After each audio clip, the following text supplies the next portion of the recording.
Hello বন্ধুরা, welcome back to my another mini blog. আগের ভিডিওতে তোমাদের সাথে শেয়ার করেছিলাম জগন্নাথ দেবের ভোগ নিবেদন। নিচে ডেসক্রিপশনে তার লিঙ্ক দেওয়া রইল। সন্ধেবেলায় রেস্ট করে বেরিয়ে পড়েছিলাম দুজনে মিলে রথ টানতে। আর প্রত্যেকবারের মতন এবারও এই রথটা সাজিয়ে দিয়েছে ওর ঠাকুর দাদা।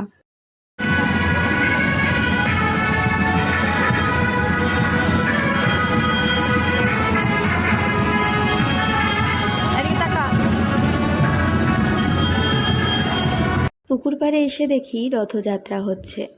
ঘোষপাড়ায় একটা জগন্নাথ দেবের মন্দির রয়েছে, সেই মন্দিরের রথ এটা। কিন্তু সামনে এত ভিড় ছিল যে আর সাহস হয়ে ওঠেনি মেয়েকে নিয়ে রথের দড়িটা টানতে।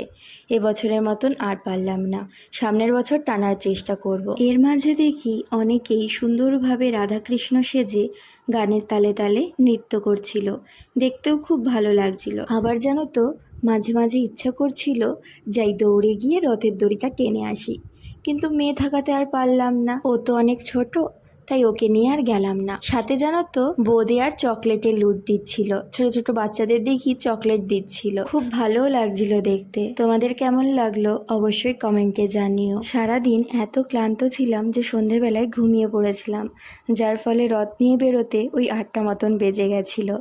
এখন তো মনে হয় রাত করে বেরিয়ে বেশ ভালোই হয়েছিল। জগন্নাথ দেবের দর্শন পেয়ে গেলাম, তারপর আর কি, রথ দেখা শেষ। এখন দুজনে মিলে বাড়ি ফিরছি।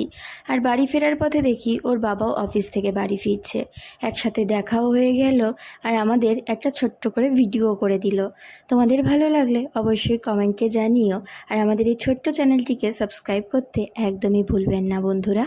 আর এইদিকে আমার মেয়েকে দেখো, বাবাকে পেয়ে তো বড্ড খুশি, যেন আকাশের থেকে চাঁদ পেয়ে গেছে হাতের মুঠোয়। ও হ্যাঁ, আমাদের এই ছোট্ট রথটা কেমন লেগেছে অবশ্যই কমেন্টে জানিও। আর তোমরা এই রথের দিন কে কীভাবে কাটিয়েছো জানাতে কিন্তু একদম ভুলবে না।